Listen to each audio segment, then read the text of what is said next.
السلام علیکم ملګرو د عافیه صدیقی خور فوز السلام علیکم ملګرو د عافیه صدیقی خور فوزیه صدیقی د خپل خور رهایی د لپاره امریکای له رسیدلې ده. خپل خور سره ملاقات هم شوې دي او د هغې د رهایی د لپاره د امریکای چې کوم ګورنمنټ دی هغې له ریکویسټ هم کړی دی.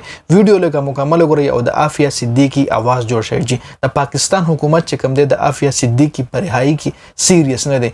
فوزیه صدیقی چې کومه ده هغې یو ریکویسټ کړی دی، ټول پاکستان نه ټول عوام نه یو ریکویسټ کړی دی د عافیه صدیقی د لپاره چې د پاکستان عوام د عافیه صدیقی اواز جوړ شي او د پاکستان چې کوم حکومت دی هغه د عافیه صدیقی په کیس کې لږ سیریس شي. که د پاکستان حکومت مونږ وګورو نن سبا د پاکستان حکومت د یو بل راغورځولو باندې مصروفه دی. د پاکستان حکومت باندې په اخر کې خبرو کو خو راځو عافیه صدیقی خور فوزیه صدیقی دا ویلي دي چې امریکای مونږ ریکویسټ وکړو امریکای له چې عافیه صدیقی تاسو گرفتار کړی و د افغانستان د جنگ په کیس کې. اوس چون کې امریکای چې کوم د خپل شکست تسلیم کړی دی او خپل غلط فهمي هم ګڼلې د افغانستان سره په جنگ کولو باندې جنگ ختم شوی کمپلیټلی.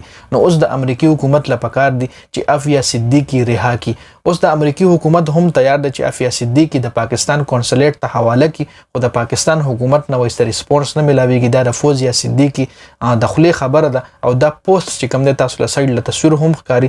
دا پوسټ چې کوم دی مختلف واتس اپ ګروپونو کې ډیر زیات گردش کې دی. نو که چېرې دا حقیقت وي د پاکستان حکومت سیریس نه وي د عافیه صدیقی کیس حوالې سره نو د پاکستان حکومت له ریکویسټ دی پلیز چې عافیه صدیقی چې کوم دی تقریبا 20 کاله د امریکای پاکټ کې تیر کړ. 20 کاله پس هغه خپل خور سره ملاو شو او 20 کاله پس خور چې کوم دی امریکای له لاړه هغې له اجازت ملاو شو د خپل خور کیس لړاولو دپاره. نو د پاکستان حکومت له هم پکار دی چې په دې کې سیریس شي او د امریکای حکومت له یو ریلټر ولیکي یا ولا پرسنلی په کال باندې ریکویسټ وکړي د امریکای حکومت له یا کنسولیټ د پاکستان کې هم د امریکای کنسولیټ شته دی.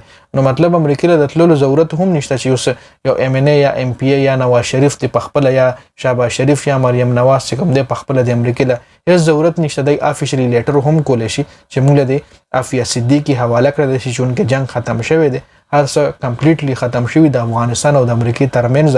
نو اوس د عافیه صدیقی د پاکستان حواله کړی شي نو چې د حکومت نه طرف یو افیشل لیټر ورشي نو د خامخه زوروي خامخه ریسپونس په ورله ملاویږي.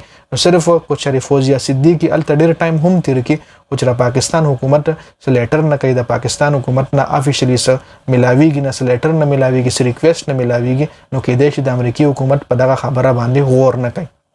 نو ځکه فوزیه صدیقی دا پوسټ کړی دی، دا خبره گردش کړی چې فوزیه صدیقی د عوامو نه اپیل کړی دی، د پاکستان حکومت نه هم اپیل کړی دی، ریکویسټ یې ورله کړی دی، عوامو له هم ریکویسټ کړی دی چې د عافیه صدیقی اواز جوړ شي. نو زما د ویډیو مقصد صرف او صرف دا دی چې کم از کم که دا ویډیو نه شیر کوئ نو هر یو کس له انډیویجولی پکار دی، هر یو کس نن سبا کانټینټ کریټر دی، څوک یوټیوبر دی، څوک په فیسبوک باندې ویډیو اپلوډ کوي، که څوک فیسبوک او یوټیوب باندې اپلوډ کوي، نو ټیک ټاک هر یو کس جوړي.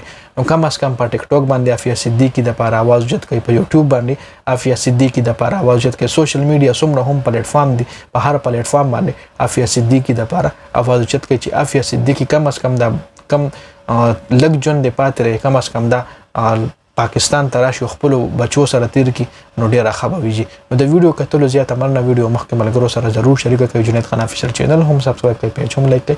والسلام.